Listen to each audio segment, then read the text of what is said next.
আজ এর next part দেখেছেন ডিবির ভিতরে একেবারে পাইপ ঢুকানোর পর দিই তার সাথে কি সুন্দর কি সুন্দর। সবসময় খেয়াল রাখবেন যেন পাইপগুলো বক্সের ভিতরে থাকে, স্টিল বক্স কোনো কারণে ক্লিয়ার সাথে বক্সের সাথে না বাজে। পাতলা লম্বা সামান্য সমস্যা বেশি হয়ে দেয় এই জায়গা দেখুন না। এই ফাইপিনোর মাথা স্টিল বক্স ভিতরে আহন করো এই হিন্দি হওয়ার কারণে সমস্যা হলেও কেউ জামালা হইতো না। স্টিল বক্স হারাল্লা বাজিবের কোনো নাই এভাবে আলাদা পাইপ সেটিংগুলো আহন করবো।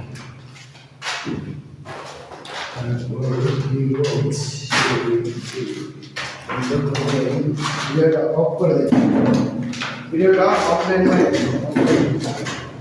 ভিডিওটা